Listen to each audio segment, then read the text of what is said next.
मुलांचे सर्वच हट्ट आईवडिलांना त्रास देणारे असतात असं नाही. काय झालं होतं पुढे सांगते. रात्री झोपताना वाटाणा आणि मटकी मी एका डब्यामध्ये भिजत घातली होती, कारण दुसऱ्या दिवशी मला त्याची भाजी बनवायची होती आणि शणायासाठी उसळ, कारण पावसाळा चालू आहे आणि शणायाला सुद्धा उसळ हल्ली खूप आवडते. भाजी बनवायला घेतली, तेवढ्यात आलं पाणी. आता मग पाणी भरू की स्वयंपाक करू, तेवढ्यात माझे मिस्टर आले आणि त्यांनी मला नेहमीप्रमाणे या कामामध्ये थोडीफार का होईना मदत केली. तोपर्यंत इशिका उठली आणि इशिकाला डायरेक्ट माहिती असतं की मम्मा माझी बाकी कुठे नाही, किचनमध्ये आहे. त्यानंतर मी आवरायला घेतलं तर कपडे एवढे पडलेले आहेत ना, इकडे घालू की तिकडे, कारण पावसाळा आल्यापासून कपडे सुकत नाही आहेत. फक्त मला इकडून तिकडे कपडे फक्त दिवसभर मिरवावे लागतात. त्यानंतर इशिकाला आंघोळ घातली, तिची मस्त वेणी वगैरे घालून दिली आणि किती गोड हसते बघा. आता इशिकाचा हा खेळण्याचा पॉईंटच झाला, तिला बेडवरती या ठिकाणी खेळायला खूप आवडतं. तेवढ्यात गेली आमच्या इकडची लाईट, कारण पाऊस भरपूर येतोय आणि लाईट पण अचानक गेल्यामुळे घरामध्ये किती अंधार पसरलाय बघा.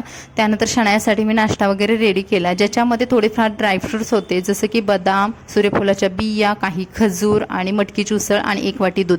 शणायाने सुद्धा मस्त प्रकारे तिचा हेल्दी नाश्ता खाऊन घेतला. त्यानंतर आम्ही बघितलं तर आमच्या गॅलरीमध्ये ना अशी ज्वारीची झाडं आलेली आहेत. आता ही झाडं कशी आली तुम्हाला दाखवते. गावावरून आलेलं धान्य आहे ना, ते पिंपामध्ये भरून ठेवलं होतं आणि हा पिंप मी बाहेर ठेवला होता, पण पावसामुळे तो आत घेतला आणि थोडीशी ज्वारी तिथे सांडल्यामुळे ते झाडं आलेली आहेत. इशिकाला नाही माझं काम वाढवायचं असतं. बघा तुम्ही किती पसारा तिने आजूबाजूला करून ठेवलाय. त्यानंतर या दोघींसाठी मी बनवलं होता हा दुधातला रवा, पूर्ण दुधातला बनवला होता आणि शणायाला तो खूप आवडतो. थोडीफार साखर घालून त्याच्यामध्ये मी रवा वैरून घेतला मस्त आणि त्याच्यामध्ये मी थोडे ड्रायफ्रुट्स पण घालणार आहे, कारण इशिका सध्या मोठे ड्रायफ्रुट्स खात नाही, कारण तिचे दात खूप छोटे आहेत. मग मी काय केलं, मिक्सरला बारीक अशी पेस्ट केली आणि त्यानंतर ती रव्यामध्ये घातली आणि त्याच्यामध्ये थोडं शिजण्यासाठी दूध घातलं आणि गावावरून आईनं दिलेलं हे जे तूप आहे तर ते सुद्धा मी त्याच्यामध्ये घातलं. आता हे म्हशीचं गावाकडचं तूप आहे. मी वरण भातामध्ये तिला गाईचं तूप देते, पण दुधाचा जेव्हा रवा बनवतो ना तर त्याच्यामध्ये म्हशीचं तूप देते. त्यानंतर ह्या दोघींनी मस्त नाश्ता वगैरे करून घेतला आणि इशिकाला शणायाच्या ताटातलं खायचं होतं. बघा तिची धडपड किती आहे, पण मी जेव्हा तिला चारलं ना